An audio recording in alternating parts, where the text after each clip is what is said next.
Sell Fish by Zoe Blessing. Chapter 1. In a land beyond time, there was a town square, and in that town square was a fish cart, and pushing that fish cart was a girl whose eyes were so brown they seemed an extension of her cart's dark wood. She sold all kinds of fish: yellow fish, blue fish, fry fish, stew fish, any fish you desired, all in her little cart. "Fish for sale," she would call out, the creaking of her cart's wheels punctuating her words. "Fresh fish!" Men, women, and children of the town knew her and gladly traded coins for her fish, for there were none fresher and none sweeter. One ominous day, for the sky darkened with fat, dark clouds causing the townspeople to quicken their steps, a lazy layabout arrived in town. His clothes were mismatched, some pieces frayed and worn, others new and colorful. He chewed thoughtfully on an apple as his eyes shifted about like a cat eyeing a flock of birds. The townspeople paid him no mind, bustling about with errands and supplies. "This seems like a fine town to make some coin," he mumbled to himself, watching the purchase of goods all around him. He found a comfortable spot between two busy shops, sat down on his tattered cloak, and upended his almost new hat on the ground. He tossed a coin inside it and leaned back to compose his pleading face. When the townspeople continued to pay him no mind, he began to address them. "Please, sir, if you could spare a coin. Miss, my belly is frightfully empty." Half a day, he begged, ignoring how the townspeople who did not shop worked hard, sweeping porches and mending roofs. When his belly truly did grumble, he peeked in his hat and found it contained 2 coins, one of which was his, and a crust of bread. What staunch misers, he thought to himself. In his mind he began railing at those who passed him. Portly pinch-fist, he thought, as a round man ambled past. A woman bustled by, 2 bickering boys in tow. Churlish cheapskate. His silent diatribe fell way when a creaking cart rambled down the road. "Fish for sale!" a young voice called out. "Fresh fish!" He watched as the ears of the townspeople perked. Their stern faces lightened as they turned their heads to the girl. Yes, some fish is just what we need," said the churlish cheapskate. Her children quietened and bobbed their heads in agreement. A crowd soon formed around the girl's fish cart, and when they parted some time later, her cart was nearly empty. The layabout had never before seen such a ruckus for fish. It seemed these simpletons knew nothing of the delicacies of pork pies and stuffed pheasant. An idea formed in his head.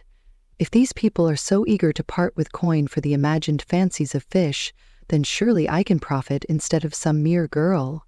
He nodded as a plan began to form. Chapter 2. That evening he headed to the lake where he found a man fishing for dinner. He waited until the man shuffled away to some bushes to relieve himself, and then crept over to the man's bucket and peeked inside. He found 5 fish wriggling in the water and stole the entire bucket. The layabout snickered as he carried his prize to a woodshed and settled inside. He fed crusts of bread to the fish in the bucket, then laid his head on a log and dreamt of coins raining upon him. In the morning he went to the market square with his bucket just as the bustling began. "I will outsmart that girl and sell my fish first." "Fish for sale," he yelled, just as the girl had the day before. "Fresh fish!" Heads turned and he grinned at them, but the grin faded when the shoppers merely turned away. What is wrong with these dim-witted dullards? Did they not clamor for fish just yesterday? He huffed and moved farther down the street. "Fish for sale!" He hefted his bucket, water slopping about. "They get no fresher than this." Still no one would acknowledge him. The layabout entered a foul mood and began berating no one in particular. "Now see here. These fish have not been lying about in a dirty cart under a hot sun. Can you not see this is better?" No one replied. The familiar creak of a cart sounded from down the road, and he gritted his teeth. The fish girl had arrived, and as soon as she began calling, her patrons gathered around her. He glared at them, lip curled with disgust, and moved closer to see what she did differently. "Good morning, kind sir," she greeted the portly pinch-fist from yesterday. "Good morning, sweet girl," the man replied, gripping one of her hands in both of his. "My wife's stew last night was marvelous thanks to your fish." "I am glad to hear it." The girl smiled at him, warm and genuine. "What can I give you today?" "My wife's family is visiting, and I want to impress them because I love my wife dearly. Perhaps a fish for baking? The largest one that 1 coin can get me. My shop is not doing so well this week." "I have just the thing." The girl smiled again and reached into her cart.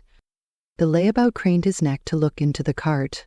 All the fish looked exactly the same, yet when she grasped one and handed it to the man, the fish grew, tripling in size. The man staggered under its weight, but he held fast, eyes wide at the prize in his arms. "Most generous, miss," he said, tearing his eyes away from the fat fish. "Most generous." He bowed his head and shuffled away so the next person could approach. The churlish cheapskate from the previous day was there too and stepped up next. "A fine morning to you, young miss." She once again had 2 tots in tow, and they began to argue and push. "A fine morning it is," the girl replied, her smile unwavering. "What do you need today?" "A yellow one," chirped one child. "No, a green one," the other child said, and stuck out his lower lip. "I said yellow. I said green." Their mother, shoulders drooping, raised a tired finger to admonish the children, but stopped short when the girl spoke. "Perhaps one of each," she suggested. The woman shook her head. "I can only afford one." "Then perhaps this will do." The girl picked a modestly sized silver fish, and when the 2 little ones held out their hands, it shimmered before their eyes. They blinked once, twice, and when they looked again, the fish boasted green and yellow stripes. "Wow," the boys said, one carrying the tail while the other supported its head. The woman's mouth gaped before she recovered herself. "You are amazing, miss. How can I thank you?" "1 coin will do," was all the girl said. "Thank you," the woman said again, and dropped the coin into the girl's palm. The layabout could not believe his eyes. It was little wonder no one wanted the fresh fish that he had painstakingly stolen and nurtured. Why would they, when this foolish waif practically gave away magic fish? His eyes narrowed as a new plan formed in his head. He dropped the bucket, paying no heed to the poor fish inside as a plume of water sloshed out.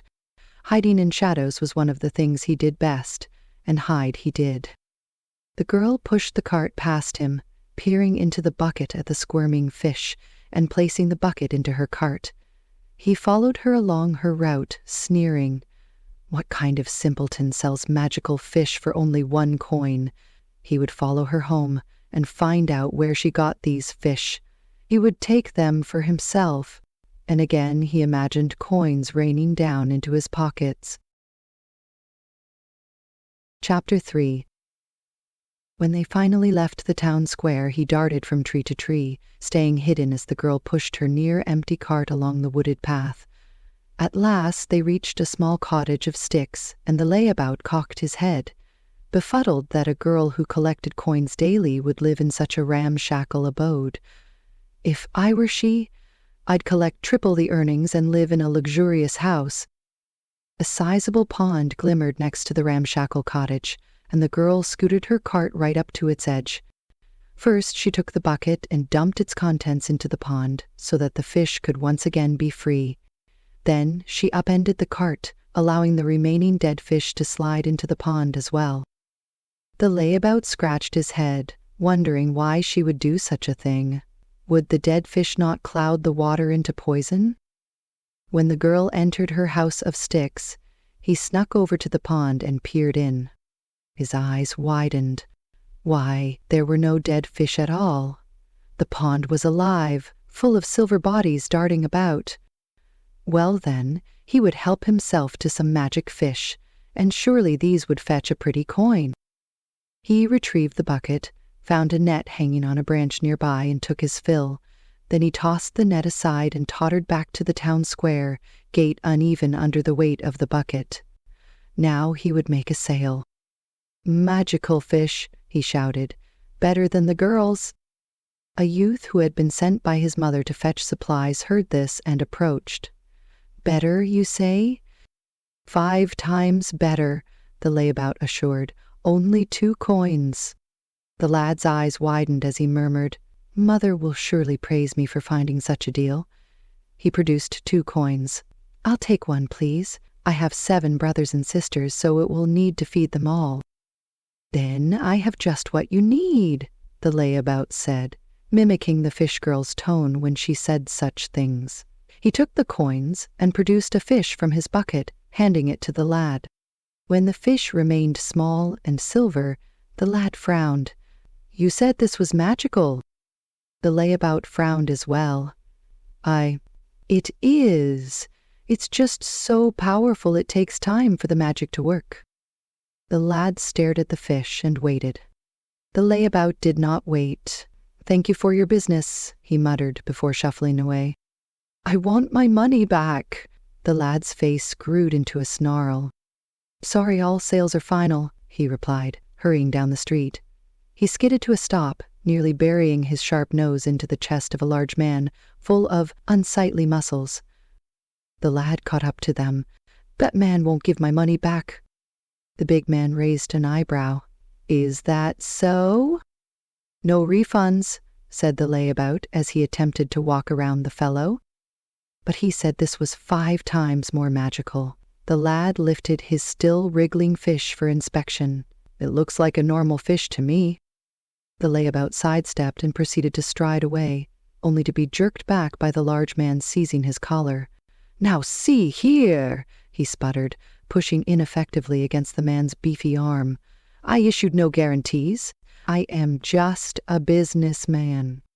The eyes that stared back at him under thick brows remained unwavering, unswayed. With an impatient sigh and a scowl, the layabout dug into his pockets for the coins. "Very well, I will make this one exception." Once the coins were returned and the fish returned to the bucket, the large man finally released his collar and ambled away. "Mindless lout," the layabout muttered, and made his way back to the woodshed, fingers aching from holding the bucket so long. He dropped the bucket to ground and began to pace. "I don't understand. I did just as the girl did. Why didn't it work?" He nudged an angry foot against the bucket, nearly toppling it, and glaring at the fish inside. "I should eat you all myself." And then it struck him. The cart. Maybe it is the cart that is magical. Chapter 4. He turned on his heel, abandoning the bucket, and rushed back to the girl's stick house. He found her outside, stirring a pot over a fire. She looked up as she stirred, unsurprised. "How may I help you, sir?" Her pleasant smile infuriated him. "I'll be taking this," he said, marching to the old cart. She stopped stirring. "It is not yours to take. Would you like to join me for dinner?" "No. You've some nerve asking me to sup with you after humiliating me." He wrapped his hands around the cart's handles and lifted it. "I'll just take your magical card as payment." When her brow furrowed, he set the cart down and began to gloat. "Yes, I know all about your little tricks. The fish aren't magical until they lie inside the cart. And now it's my cart." He lifted it again and began pushing it away. "You are mistaken, sir." The girl's head tilted to one side as if curious about this man's behavior. He paused. "How so?" She lifted the spoon, tasted it, and added a pinch of spice to the pot. "It is not the cart that is magical. It is I." The cart thunked loudly as it dropped, his jaw slack as he stared with incredulity. "You? Why not me?" "But you're just a girl, and a peasant at that." An impish smile spread across her face. "Are you sure?" His jaw clenched. "Coy sorceress, you don't scare me." The girl giggled. "Sorceress? Oh no, I am not as powerful as that. I simply grant what people deserve in the manner I am capable." He grunted, paused in thought, and said, "Then you will grant me my fish free of charge for my troubles." Her bottom lip protruded in a pout. "But it is customary to exchange coin for my fish." He straightened his spine to seem taller and more menacing. "You embarrassed me. Now you must grant me the fish I deserve in reparation." She observed the firm set of his jaw and sighed softly. "Very well, come with me." He followed her to the pond's edge. "By my count, it should be the most impressive fish in all the land. I deserve as much." She plucked the net from the ground and faced him. "Perhaps you should forgo your fish and take your leave. Let us part as friends." She extended a hand. "Friendship? Bah!" He slapped her hand away. "I'll be getting my due, thank you very much." She sighed again, a sad expression passing through her dark brown eyes. "And so you shall." She netted a fish from the pond, removed it, and faced him. "I believe this is what you requested." His lips parted in anticipation as he held out his hands to accept the fish. The silvery creature rolled into his arms, and his eyes widened as he watched its scales shimmer into vibrant colors. It grew plump, and a slow grin spread across his face. This was too easy. I shall return every day to demand a marvelous fish. He didn't notice the girl backing away as he watched the fish grow, its lustrous colors mesmerizing him. Purples melded into pink and blue hues. Pops of orange and yellow frolicked before his eyes. His muscles strained under the weight of the fish, but still his smile did not waver. "This is the most wondrous fish in all the world." The fish grew bigger still, and the layabout staggered under its impressive mass. He stumbled backwards and fell to his rump, eyes still glued to the brilliantly colored fish in his lap. "No one has a fish this resplendent, and it's all mine." Larger, heavier, the fish did not stop growing. Too late, the hapless man's brow wrinkled as pain radiated through his legs. He pulled at one leg first, then the other. The massive fish firmly pinned them both. "No," he said, pushing against the wall of scales before him. "This isn't right." He pushed again, but with no leverage. He may as well have been ramming a slimy rock. "Fish girl," his voice rang with panic. "Something has gone wrong." Receiving no reply, he craned his neck in all directions, searching for her, but she was gone. "No," he whispered as the reality of his plight sunk his heart. "No." He renewed his efforts, squirming like a worm under a chicken's foot, twisting this way and that, wiggling and thrashing like a fish on a hook. He shoved the irony away and screamed, "Fish girl, you must help me." Only birds replied. The fish expanded over his feet, over his hips, flattening his belly until the layabout was forced to lie down. "Fish girl," he wheezed, "you tricked me. This is not what I deserve." He pressed feeble arms against the advancing fish flesh, but soon they too were trapped under its weight. The scales shimmered with increased vigor and magnificent hues, like pretty jewels, and his frantic eyes were once again captured by their splendor. So beautiful. The words floated from his last breath as the ponderous fish covered his head. And then silence. The fish stopped growing. Birds paused mid-song to peer. Even the leaves stilled their swaying as if paying respect. The girl emerged from her stick house, her features relaxed and thoughtful. She walked along the length of the giant fish, running a reverent hand across its smooth belly. It began to shrink, its fin reaching the top of her head, then her nose, then her chin. The scintillating colors eased their brilliance, gradually fading back to its original silver. When the fish had dwindled back to its original size, there was no sign of the layabout. In his place, a second silver fish lay alongside the first. She gently lifted both lifeless forms into her arms and carried them to the pond. As their bodies slid into the brackish water, one of them twitched, then the other. Both fish jerked and jiggled before reclaiming their senses and twirling through the water. The second fish swam in circles, swishing its tail this way and that. "Make friends, little fish," the girl said to it. With a small smile, she went to where the layabout had left her cart and rolled it back to its place by the pond, its wheels creaking.